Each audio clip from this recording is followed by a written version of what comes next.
covering every county. This is your statewide newscast. Arkansas Today.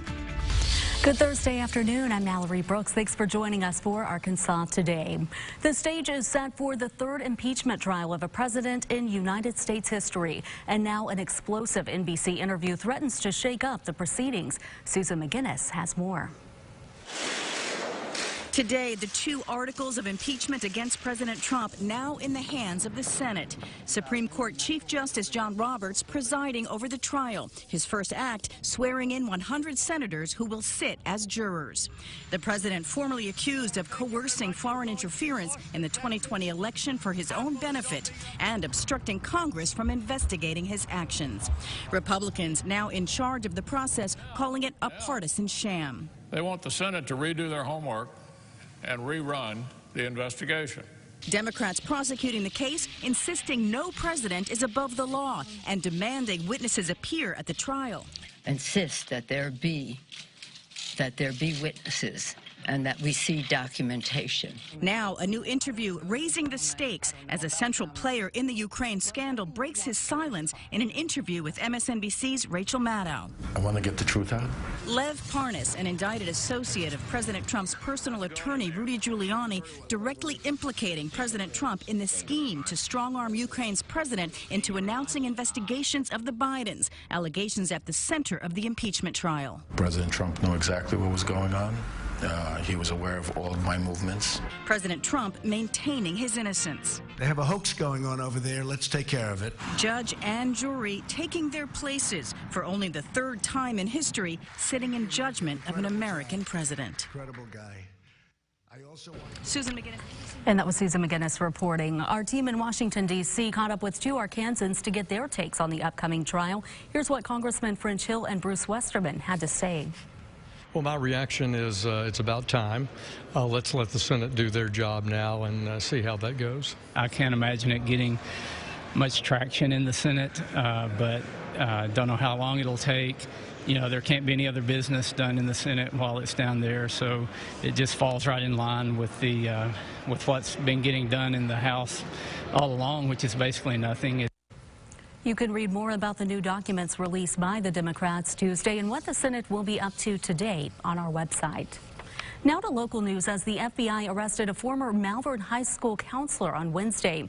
Jonathan Williams is charged with attempted production of child pornography.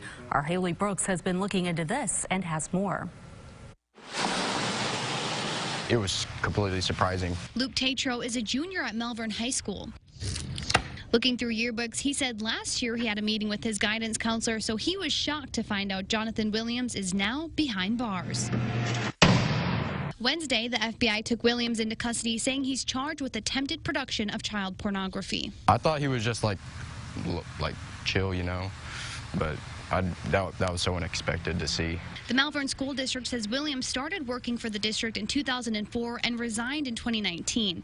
In his resignation letter, it reads, "I must resign from my position as counselor at Malvern School District effective immediately due to personal issues that I must address."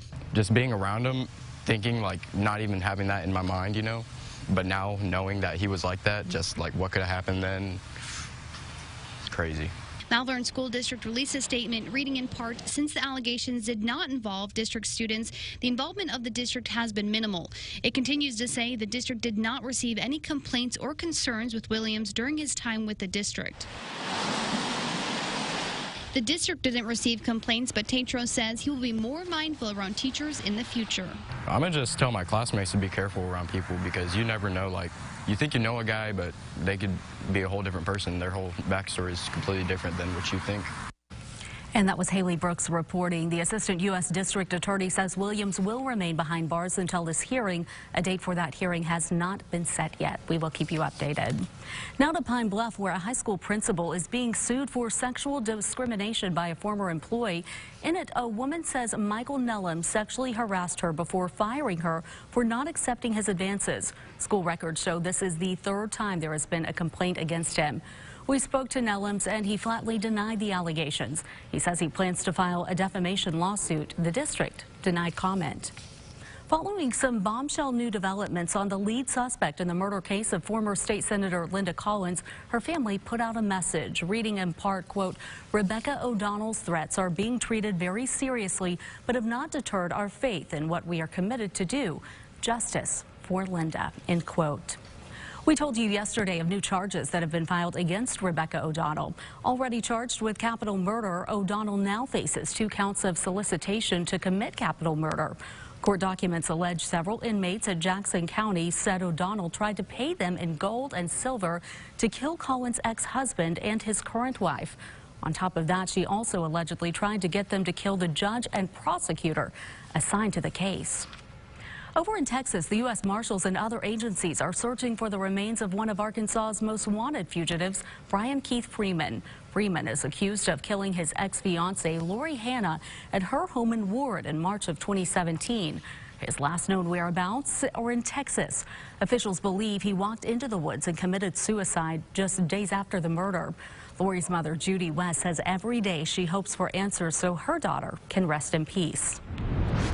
It's an up and a down type of thing. One day you'll hear that they have a lead, and so that kind of builds you up to think maybe today they'll find him. And that is the ultimate in all of it for me, is if they find him. And Lori left behind a daughter. Crews are wrapping up that search today. Our sister station reports authorities have gotten 2 tips in the last couple of days of people spotting him in town. Coming up here on Arkansas.